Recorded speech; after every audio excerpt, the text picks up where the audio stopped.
You know, I just recommend you read it for yourself. But I just want to hit on two more things. It says there, the seventh angel poured out his vial into the air, and there came a great voice out of the temple of heaven from the throne, saying, "It is done." And there were voices, and thunders, and lightnings, and there was a great earthquake, such as was not since men were upon the earth, so mighty an earthquake and so great.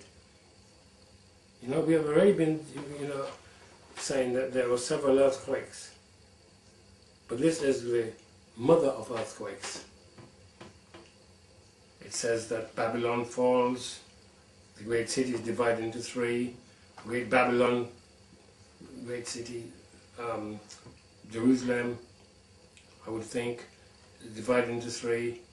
Great Babylon comes, remembers before God, and to her is given the cup of the wine of the fierceness of wrath.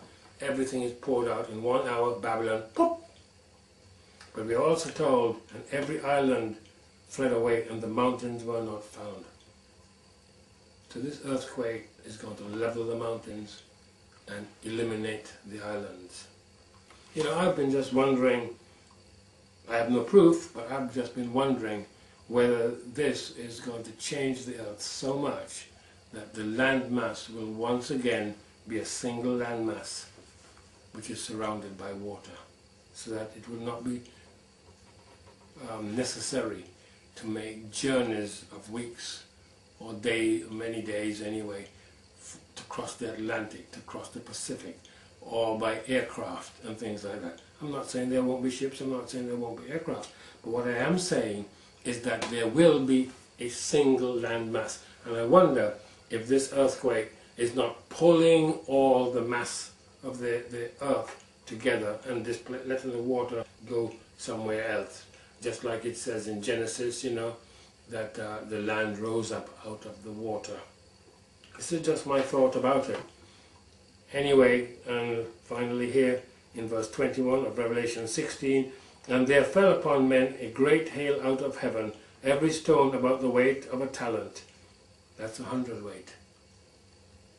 Can you imagine a block of ice coming down weighing 100 pounds? When you see what hail the size of a golf ball does, how destructive it is, can you imagine showers of hailstones weighing 100 pounds each? That is to destroy everything. Nothing. None of these churches are going to survive. The church buildings. None of these grandiose pagan buildings are going to survive. None of the man-made buildings which are contrary to what God has ordained. He told us not to join house to house, so we do it. It's going to be smashed and removed. And men blasphemed God because of the plague of the hail, for the plague thereof was exceedingly great. Those are the activities of the day of the Lord. A far cry from Sunday, isn't it? It obviously bears no relationship to Sunday.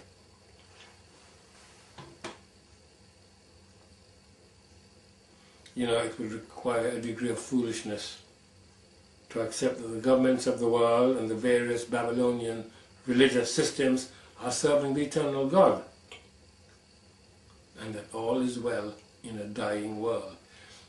If we were serving the eternal God, I would not have had to be reading what I just read out of the book of Revelation about the events of the day of the Lord. In Romans 8:21 it says, "Because the creature itself also shall be delivered from the bondage of corruption." That's where we are at. "Into the glorious liberty of the children of God. For we know that the whole creation groaneth and travaileth in pain together until now. And not only they, but ourselves also, which have the first fruits of the Spirit, even we ourselves groan within ourselves, waiting for the adoption, to wit, the redemption of our body." I'm groaning all the time, I can tell you that now. When I see what we're doing to the children, when I see what we're doing to the poor, unfortunate nations who are worse off than us. It is abominable, absolutely abominable.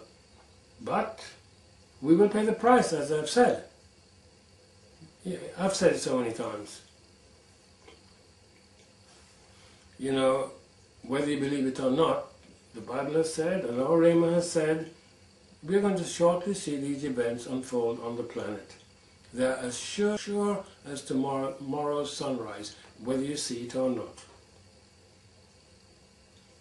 You know, many despair about us referring to the Old Testament. Most of this today was New Testament. You see, I look at the Bible as a composite book. I don't want bit and old and new. I look at it as a composite book. You see, in Isaiah, Jeremiah, Ezekiel, Zechariah, Joel, you will find many more details about the day of the Lord. In Isaiah 24:1 it said, and I quoted this recently, "Behold, the Lord maketh the earth empty, and maketh it waste, and turneth it upside down, and scattereth abroad the inhabitant thereof." Wow. Wish you were somewhere else, wouldn't you? Isaiah 13:13, "Therefore I will shake the heavens, and the earth shall remove out of her place in the wrath of the Lord of hosts." When? Precisely when does this take place? In the day of his fierce anger. What is the day of his fierce anger? The day of the Lord, which is the Lord's day. It belongs to him. He has reserved it. It is a long period of time, 3.5 years of punishment for our rebellion.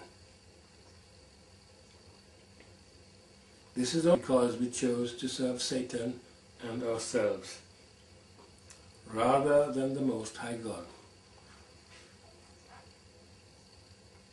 This is why you hear us on and on and on about Sunday worship, about Christmas, about Easter, about Halloween, because it is a mark of the beast.